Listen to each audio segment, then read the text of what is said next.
Authorities in Mount Horeb say an armed student was shot and killed outside the middle school this morning. It led to an hours-long lockdown, with students eventually being released in intervals. Our Brady Mallory has been on scene all day, and he joins us now with where the investigation stands at this hour. Brady?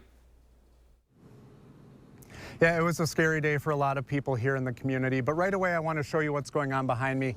Really not a lot. You can see that there is one last sheriff's deputy car here kind of monitoring the scene. There's some street washing going on up ahead, but here on school grounds it is very, very quiet, and that has to be a relief for everyone in the community because they saw that today was anything but quiet. And of course, once again, this was a scary situation, and even though this situation is over, one mother told me earlier today that the trauma from this, that certainly is not over. Well, here's what we know about this investigation. It is ongoing, and we were at a news conference earlier today with local law enforcement and Wisconsin Attorney General Josh Kaul. Kaul did not provide many details about the student, but identified him as a male. Kaul says the student was unable to enter any school buildings and nobody else was hurt. We want to emphasize that. As for the officers involved, Kaul says they were wearing body cameras. Now, of course, parents and guardians, they may have a lot of questions about what happened here. And Kaul says your children, they likely have questions too. And now is a good time to get together and talk with them. We encourage parents and caregivers to provide reassurance that this event is now over and that children are in a safe place. It's helpful for parents, family, and teachers to help their children verbalize their feelings so they don't feel alone with their emotions. Well, and classes in the district are canceled for tomorrow, Thursday, though buildings will remain open for students and staff to access counseling and other resources. Now, a decision on Friday's classes will be made at a later time.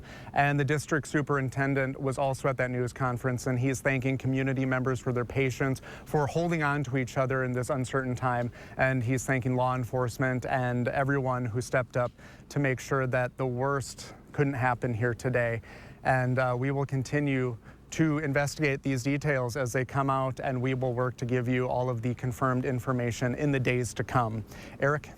Brady, thank you so much. And reaction tonight from across the state on today's deadly incident at the middle school there in Mount Horeb. Governor Evers releasing a statement that reads in part, quote, "Every day our kids, educators, and staff go to school and hope a day like this will never come.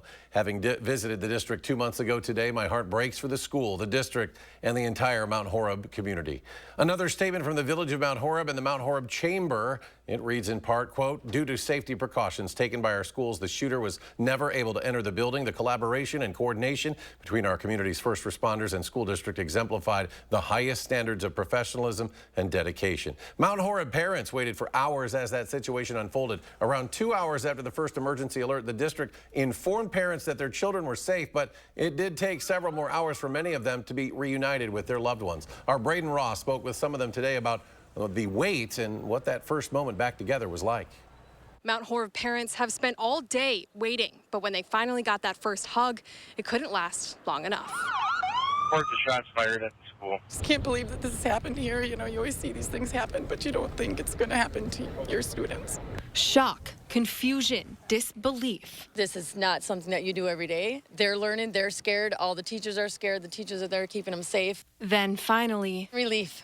A lot of relief, yes. That was the day for thousands of terrified Mount Horeb parents. They spent hours waiting to be reunited with their kids after learning of an active shooter in their school district. Oh, hey, there's an active shooting going on in the school. And I'm like, what school? The middle school. That's my kid's school. My wife is a teacher at the high school in the district, so she messaged me and said the school is on lockdown, and I asked if there were shots fired, and she said yes. I mean, your knee-jerk reaction, of course, is to just drive to town. That's exactly what many parents did, ending up at several different reunification locations set up by the school district. My daughter first called me before they were even released from the school, and it was just screaming and chaos in the background. She just said, "Mom, I love you. I'm okay." I can't talk. At the same time, their kids were sitting locked down in their classrooms for hours. The subject is down. Officers are okay. Why is it that they're still there hours after, and then who's feeding them? Are they getting anything to drink? But after hours of not knowing when they'd get to hug their kids again, they finally got the reunion they'd been desperately waiting for. Relief, just instant relief. And then it's, okay, now we wait to hear what goes from here on. Reporting in Mount Horeb, Braden Ross, News 3 Now.